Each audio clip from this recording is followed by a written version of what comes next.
Hello, my name is Armando Vilaseca, and thank you for joining Education. Join the conversation.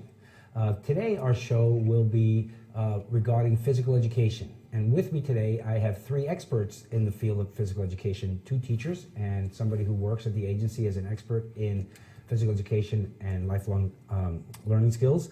And I'd like them to introduce themselves so that we can all see who they are. Carol? I'm Carol Bates, and I teach at Thatcherbrook Primary School in Waterbury, Vermont, and I teach pre-K through 4, Great. PE. My name is JoJo Valenti, and I teach middle school, which is 7th and 8th at Mill River Union High School in North Clarendon, Vermont. And I'm Lindsay Simpson. I work for the Agency of Education as the Physical Education Coordinator, and have the pleasure of working with both of you. Well, the thing that is a huge concern of not just ours in education, but as a society, is the challenges that we're seeing with young adults and young children not growing up physically active, that then leading to obesity issues and other health issues. But one of the challenges I think that I face, and you probably do as well, is the perception of parents. What does physical education look like today versus when they were in school? And that's a challenge because people still remember a ball being rolled out and go play. But, so Carol and JoJo, tell us a little bit about how physical education is different today than maybe it was 15, 20 years ago. Well, as a PE teacher, Yes. I loved PE when I was a kid. So, I bet. you know, for me, I didn't really see a lot of things that were wrong, but as an adult looking back, I see where there was probably a lot of like rolling out the ball, playing a lot of dodgeball, maybe things that wouldn't necessarily be educational. They were fun, but were not necessarily educational for most kids. So I think PE today, to quote Dr. Nichols, this is my favorite quote, that whenever we do an activity, we always have to remember that the game is the means, not the end. That there always has to be a purpose behind everything that you're doing. And that there are many different ways to get to the same end. If you want a student to learn hand-eye coordination, you can use different games, different activities, different sports, whether they're team sports or lifelong sports, to teach hand-eye coordination. But you always have to remember that hand-eye coordination is your major goal. The goal. That is your goal, what you're working toward. And the kids need to know that too. Right. JoJo, now you're at the middle school and you're in a 7-12 school. Correct. Now that's probably a little bit different than an elementary school, so tell us what you've seen in your career, the changes. Well, I think the actual electives that we offer, so it used to be a kind of a traditional phys ed, and we still have a traditional phys ed that is more geared to lifetime sports, but we also offer weightlifting and personal fitness. I think technology just made a huge play into physical education with the use of heart rate monitors. Yes. And also, you know, just Google Docs, being able to send things to children through Google Docs. I think there's more focus on the social curriculum. Good point. Yes. Yeah, how we treat each other, and that Yes. it's not about winning, it's about treating people with respect. Right. And, you know, dynamic stretches is a huge... Tell me what dynamic stretches are, so that It's- people understand what It's that is. basically stretching with movement. Before it was always the static stretch where Yes. we'd sit on the floor and we'd work on our hamstring. Now we're doing a lot of coordination stretching where we do power skips and a grapevine and kind of the inner thigh and work our hips. And then a toy soldier, which stretches the hamstring.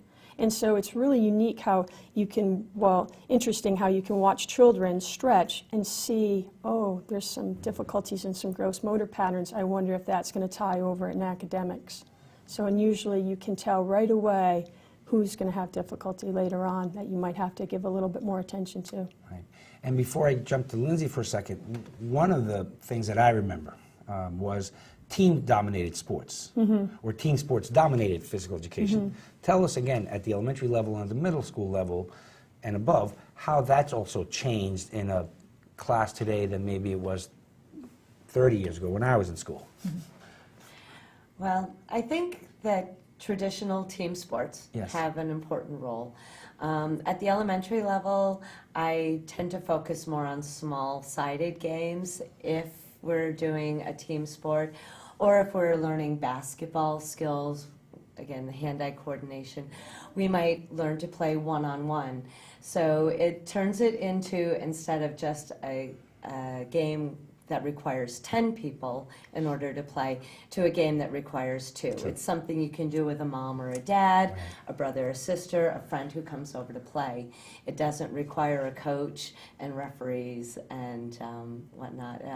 It just, the way you perceive or how you present a game can change what type of game it becomes, whether it's a team or a lifelong. Right. So basketball is a team sport, but you can also do it as an individual, just so that, because ultimately, You can a just kid is shoot. just to, yeah. You can just shoot baskets. Which is what I used to love to do all the time, is just go out and shoot baskets without by myself. Now, granted, I was playing things in my head that I was, like doing this. I was Michael Jordan shooting the last, maybe it was more like John Havlicek back in those days than it is. I was a little younger. Now, Jojo, at the middle school level, you're probably doing some pretty different things again than maybe were when you were in school. We do also the team sports, but my team sports are totally like, I call them PE rules, where I totally modify everything, where you can't, like in basketball, you can't steal it from the dribbler. Because some children, there's a whole different range of their ability. You can't block their shot. Right. And it's a lot of 3-on-3 things, and I teach them how to play half court and the whole etiquette. A lot of it, like I said earlier, it's the social piece, the whole etiquette of athletics. And but I start out, after I do my fitness, but I start out with archery, because then kids that don't know me, they're like, oh wow, look at this. And kids that are frightened from phys ed, they feel confident, like, oh, and then, when you start documenting their scores, and they're like, I can pass this class, I can do this work. And, they don't realize it, but I put them only 10 yards away, so they instantly have success. And then we might go into a flag football, but then again, there's the PE rules, where, it can't, if someone scored a touchdown, they can't score the next touchdown. Right. Someone scores a goal in soccer, they can't score the next goal. Right. But the popular sports are table tennis, badminton, pickleball.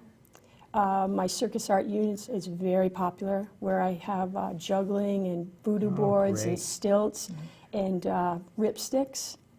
Which are? Basically Remember, most people don't understand what these things are. So. A ripstick is a skateboard with only 2 wheels. Oh, I've seen. Oh, is that what they're called? Yeah. Oh, okay. So and they learn how to pedal, basically. Yes, so, yes. And unicycles, and then it's just it's so new and exciting for them. So you teach them the whole safety piece behind it, and getting back to the Common Core, where we're teaching perseverance. I mean, children are not going to know how to juggle right away, but they just got to hang right in there. Right. And it's a great, crossing the midline activity, right, left brain. Right. And again, also that whole, when I played football in high school, that's not what I did when I was 25. I played tennis and I played golf and I played other things. So hiking, walking, those are all things that I think we're sort of looking at those lifelong activities. Now, Lindsay, I want to, you've taught me so much, and I've learned so much from you about this world. Really, I have. But one of the things that the State Board of Education just approved yesterday, the whole educational quality standards, which impacts physical education. Could you just talk a little bit about that? Right, it was an exciting day yesterday. It was an exciting day yesterday. So the State Board of Education has been working on revising what's now going to be called our education quality standards. And so that's the document that sort of dictates how we provide physical education to, not just physical education, all education, to students equally across the state.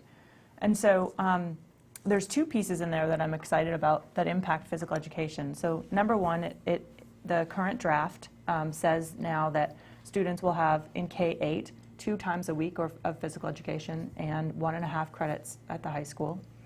And that's a little different. The previous version had a little phrase in there that said, or the equivalent thereof. And so I see this as a nice advocacy step forward. The other piece, though, that's a big change that's also really exciting is there's a line in there that says that schools are to provide opportunities for all students K through 12 to have 30 minutes of physical activity every day. And so that's a victory, because I think it's important to get more kids moving in school. And that doesn't have to happen bell to bell. I think there's some flexibility there that could happen walking or biking to school, or A mileage program club like your kind of mileage thing. club, Carol. But then could look like physical activity in the classroom that is another vehicle for teaching some other content areas. And it's really important because it helps prepare those students' brains to learn. It also starts to instill that moving and being physically active is part of taking care of your healthy body. As you say, Jojo, you get one body, and we have to look after it. It's a great line, And by it's the way. important to really look after that and have students own that. So I'm excited about helping schools work on implementing this, and I look forward to calling on our expert PE teachers across the state to really be not necessarily in charge of that, but help support your colleagues to implement that. And important to that physical activity time supports what you do in PE. It doesn't replace what you do in PE. That's right. And I think the challenge, and Georgia, if you don't mind, I'm going to ask you, because you are in a 7-12 school. When we talk about 30 minutes of some sort of physical activity a day, at a high school level, and I know that you're at the middle school, but you are connected to the high school. And I think you mentioned earlier about TAs, or could you just give us some ideas of how that could be implemented, either is or could be down the road, this 30 minutes of physical activity every day? Well, I think if we design like a whole curriculum and really educate the teachers, bringing them in and show them activities that they can do safely in their classroom to really kind of motivate students to move. And like you could actually do the mileage club and just basically give kids pedometers and see how many steps they could take in a few seconds. And you know, the whole nutrition piece, I know in RTA, trying to expose kids to different kinds of foods that they've never tasted before. You know, like fruits, like a star fruit. I was like, oh, I've never eaten a star fruit, you know, and I was like, the kids were like, I've never have either. So, you know, just exposing kids to different things. Say, here's your little Hershey's Kiss. You have to take this many steps to walk it off. Or here's your little handful of potato chips. You have to do this many jumping jack steps to work it off. I think TA would have to be extended. I know in our school it's 10 minutes and then we have one extended TA at the end of the week. But you know, we'd have to take a few minutes from every class and say, and all be committed. It's all, everybody has to work together and value education and see our physical education and see the urgency in fit kids. I almost wonder if it would be interesting to have a concept of having different TAs with different choices, and kids could actually have some choice over what they sign up for. Absolutely. For instance, if this TA is doing gardening. Right. And I'm into gardening. Yeah, and you mentioned that before. I We're want talking to about do gardening. that. Yes. And another TA goes for walks. Right. And I really like that. I want to do something. Or this TA does biking. It would be kind of interesting. And even if you maybe did it for a half year or something, and then maybe you got to choose something else for the other half. But it would be interesting to give kids choices. I think that's one And of let them lead it. I'm you know? sorry? And let them lead at the high school Yeah, level. let It's an them lead it. opportunity That to would Right, be- leadership. own it. I certainly don't think those 30 minutes need to be in one block of That's time right, either, that's right. though. So I think it's True. important for folks as we start to adopt this and implement it, that those 30 minutes can be broken up because there's still immediate effect in terms of brain functioning as well as cumulative long-term effect. That's right. And one of the things I remember when I was a high school principal, I had a teacher who, and we went to blocks, which were 89 minutes or whatever it was, 87 minutes, that they would, after 25, 30 minutes, they would have the kids just have just to do it do quick. something, Just something, even if it's just get up and just do a couple of stretches, just to get the blood moving and to get them sort of a little bit of physical activity, because we know, and I think, Jojo, you mentioned that earlier, that connection between testing and how students perform. And then I'll get into the part that I'm very concerned that schools do when they eliminate a recess because they want to provide more academic instruction. And that may, in the short run, have some short-term impact, but in the long run, actually hurts kids because they do need that physical activity. And I think that you were mentioning before about every child before they take the kneecaps or our new Smarter Balance. Would it be appropriate to have a little bit of physical activity prior to that assessment? It's a great strategy. But I think having it as a daily norm will lead to making that smoother when it's time for a higher stakes kind of assessment. Right. The challenge I think that schools have right now is that we still have the same schedule that we had 150 years ago. You know, Right. it's an agrarian calendar, September to June. We start at 8, get out at 3, maybe. And more things are added to your plates. And part of that is, by the way, is my fault. I mean, I've added things to your plate, but other things, the world expects the schools to do everything for kids. So, but when we talk about extended learning opportunities, extending the year, extending the day, people don't want to change. So I think that there will be more pressure on you all to do more with less. And I think, and then we look at, we talked a little bit about earlier, the concerns around budget times. You know, physical education, often maybe physical education, art, some of the extracurricular activities are some of the places that folks look at first. When in reality, we should be preserving that, particularly the physical education, because that, as you all know, that's an important component of a healthy lifestyle. And when we look at our health benefit costs, which I know we talked about before when we were, how do we help control health costs? Well, we control health costs by doing exactly what you're all doing. And I think, Lindsay, that's the piece that I want to go back to. Jojo, you mentioned nutrition, and I know you're not nutrition experts, and we're not, but where's the conversion, where's that sort of between physical education and healthy eating? I mean, the reality is that nutrition is a stronger determinant of body composition than physical activity. So it is an important piece of what we do as a whole school. And so it's important to have the school folks and community members engaged in a wellness committee that is a long-term commitment to looking at and improving those pieces of the school programs. There is a very specific piece in our phys ed standards, though, that does address nutrition in the context of fitness. And so it is a bit a part of what phys ed teachers do. But there's great ways for partnership, too, with other health educators in the building and our nutrition services programs that provide the food. Well, the So garden, it's Carol, about tell us a little bit about modeling. your gardening, because that's, you know, that's a convergence of the two. Right. So our school put in gardens Great. many years ago, and they were thriving, they were doing wonderful. But then as more and more things got put on teachers' plates, fewer and fewer teachers were actually spending time in the gardens with kids, and that connection was being lost. And so my administrator a couple of years ago said, okay, we need to make a decision. We're either doing gardens or we're not. And I said, you know, I see all of the kids. I see them twice a week.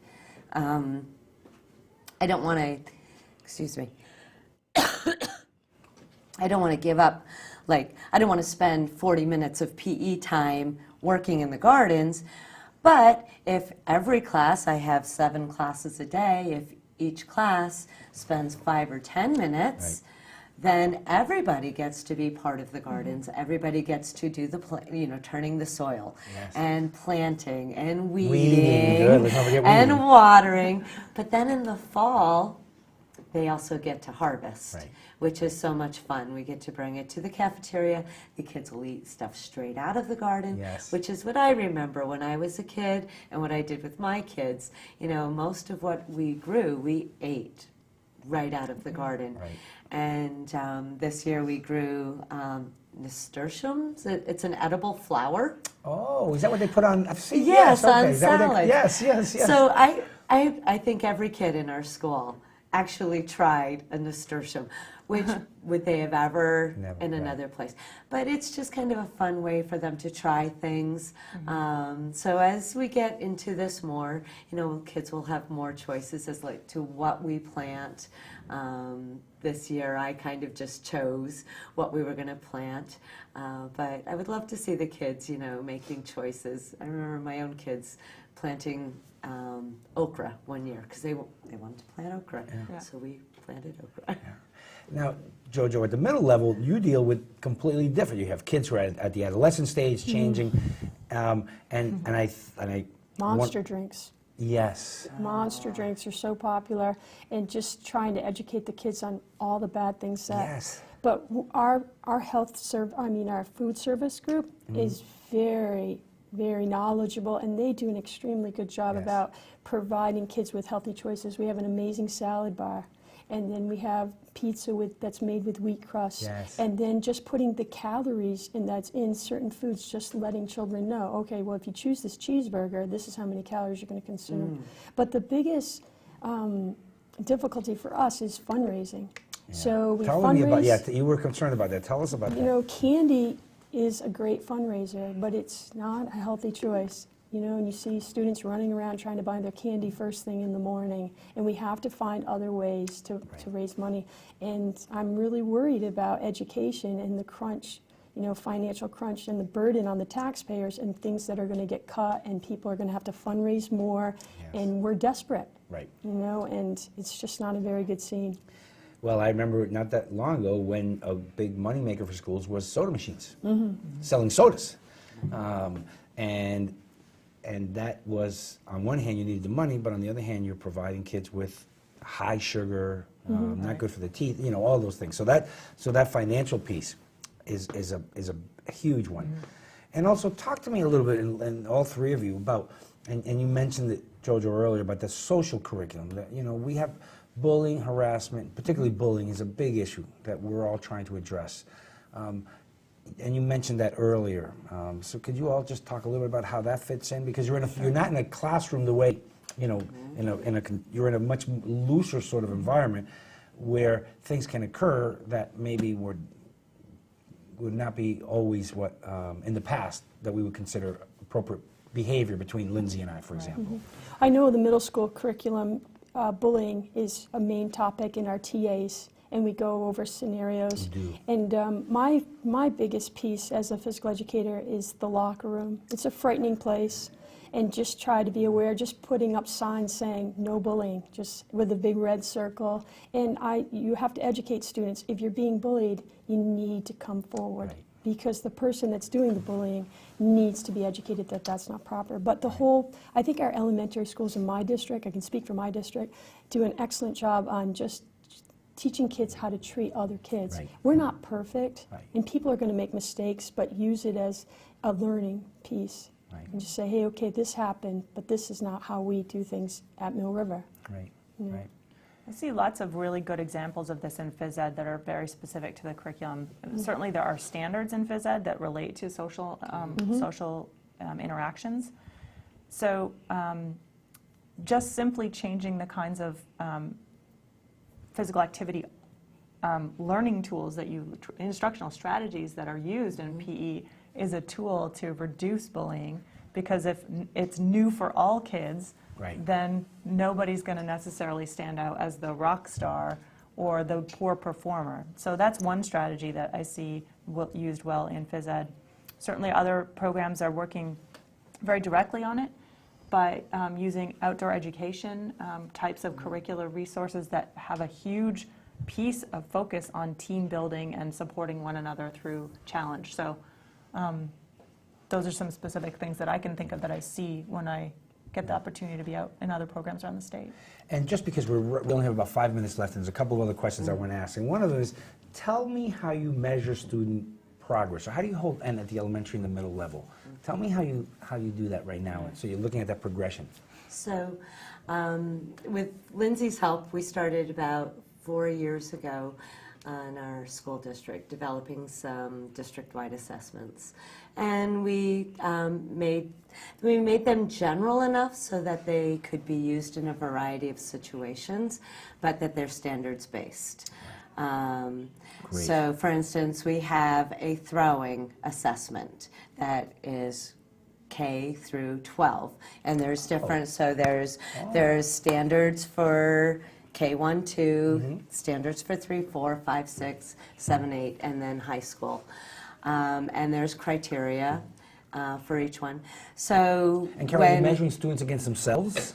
we're measuring them against criteria. Criteria in the standard. The But you're also standard looking at the criteria. growth? Yeah. Well, for the skill performance. Yes. So For there are skill certain elements that performance, are exemplary of a high skill performance, and so Okay. we look at those criteria, and they Okay. change and progress K through As 12. the grades As they progress. progress.